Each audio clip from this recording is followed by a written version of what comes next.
అమ్మ ఏ ఊరమ్మా మీది? మంగళగిరి ఆత్మకూరు మండలం ఇప్పటం రోడ్డు కొబ్బరి తోట అండి. కొబ్బరి తోటలో ఉంటారు మీరు? అవునండి. ఇప్పుడు ఏం చేస్తున్నామ్మా? నీకు జాబ్ ఏమైనా చేస్తున్నావా? లేదండి, నేను జాబ్ కోసం వెతుక్కుంటున్నాను. ఖాళీగానే ఉన్నాను. 2 సంవత్సరాల నుంచి జాబ్ కోసం ట్రై చేస్తూ ఉన్నాను. ఎక్కడా నాకు దొరకట్లేదు. అయితే మీరు లోకేష్ గారు వాళ్ళ జాబ్ మేళాన్ని పెడుతున్నారు, గట్టిగా మాట్లాడమ్మా. వెళ్ళానండి, మొన్న సీకే గవర్నమెంట్ స్కూల్లో పెట్టినప్పుడు కూడా నేను వెళ్ళాను, దానికి అప్లై చేశాను. ఒక 2-3 కంపెనీ వాళ్ళు కాల్ చేస్తామని చెప్పారు. లోకేష్ గారి ద్వారాగానా? అదే జాబ్ మేళా పెట్టారు? జాబ్ మేళాలోనే దాంట్లోనే జాబ్ మేళాలోనే నేను ఇంటర్ కంప్లీట్ చేశాను. ఇప్పుడు నాకు ఉన్న ఆర్థిక పరిస్థితులను బట్టి నాకు సరైన జీవితం కోసం నేను బయట ఉద్యోగానికి ఇప్పుడు వెళ్లాల్సి వచ్చింది. అదే జాబ్ ఎక్కడికైనా జాబ్ రాకపోవడం కల్లా 3 సార్లకి వెళ్ళాను అంటున్నావు కదా? 3 చోట్ల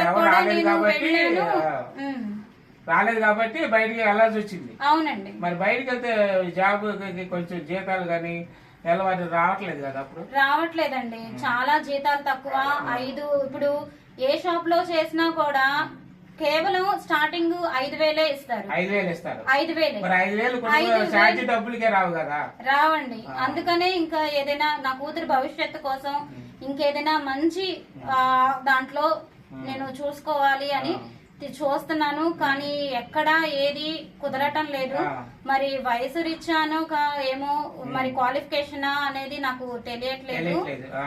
కానీ ఏదైనా కానీ మన లోకేష్ గారు అండ ఉంటే ఏదైనా సాధించవచ్చు అన్నది ఒక గట్టి పట్టుదల, ఒక భావన, గట్టి పట్టుదల ఉంది. నేను సింగిల్ పర్సన్ ని, విడోస్ ని, డివోర్స్.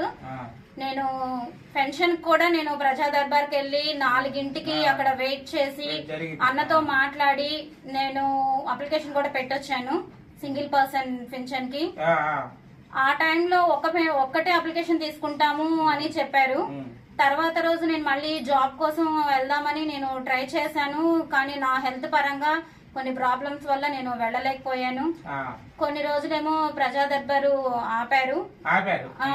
మళ్ళీ కూడా నేను వెళ్దామని ట్రై చేశాను. కానీ నా హెల్త్ పరంగా నేను వెళ్ళలేకపోయాను.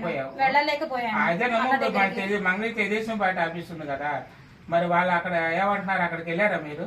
వెళ్ళానండి, తెలుగుదేశం పార్టీ ఆఫీస్ కూడా వెళ్ళాను. వెళ్ళినప్పుడు అప్పుడే వెళ్ళిపోయారమ్మా అని చెప్పటం, లేదా రేపు రండి అని చెప్పటం అట్లా ఉంది. నేను అక్కడ అప్లికేషన్ కూడా నేను ఇచ్చాను, లెటర్ ఇచ్చాను. లెటర్ కూడా నేను అక్కడ ఫామ్ చేశాను. వాళ్ళు మరి కంప్యూటర్ లో మేము ఎక్కిస్తామండి అన్నారు. నేను చాలా రోజులు తిరిగాను. ఏమండి అది అయ్యిందా, మీరు కంప్యూటర్ లో ఫైల్ చేస్తామన్నారు కదా అని చాలా రోజులు నేను తిరిగాను. చేస్తామమ్మా అన్నారు. మళ్ళీ తర్వాత కూడా నాకు ఆరోగ్య రీత్యా బాగోక నేను వెళ్ళలేకపోయాను. అయితే ఇది జాబ్ మేళ పెడుతున్నారు. మీకు ఇప్పుడు మీరు చెప్పిన మాట్లాడి లోకేష్ గారికి వెళ్తే కంపల్సరిగా వాళ్ళు మీ జాబ్ ఇప్పిస్తే వారికి ధన్యవాదాలు చెప్పండి. మీకు చాలా చాలా అండి, మా కుటుంబాన్ని లోకేష్ అన్న ఆదుకున్నట్టే. లోకేష్ అన్న దేవుడితో సమానం. ఇంకా ఎందుకంటే నేను గత పార్టీ ఉన్నప్పుడు కూడా నేను ఎంతగానో జాబ్ కోసం ట్రై చేశాను, గేమ్స్ లో ట్రై చేశాను. వాళ్ళు కమిషన్లు అడగటం, లేకపోతే రేపు రండి, ఎల్లుండి రండి, 2 నెలలు ఆగిరండి అని చెప్పటం అట్లా జరిగింది. తర్వాత కూడా నేను లోకేష్ అన్న హయాంలో కూడా ఇప్పుడు జరుగుతున్నప్పుడు కూడా నేను వారు ఎంతో సాయం చేస్తారని చెప్పి మీరు ఓట్లు కూడా అత్యధిక అందరూ ఓట్లు వేయబట్టి మరి ఆ ఓట్లు వేసిన తర్వాత కూడా మంచి పదవి విద్యాశాఖ మంత్రిగా ఉన్నారు. అందువల్ల మీకు కంపల్సరీగా ఏదో ఒక జాబ్ ఇప్పిస్తారు. మీరు ఆశగా ఉన్నారు. ఇస్తే ఆయన ధన్యవాదాలు చెప్పండి అమ్మా. చాలా ధన్యవాదాలండి. కుటుంబం నిలబెట్టిన ఆయన.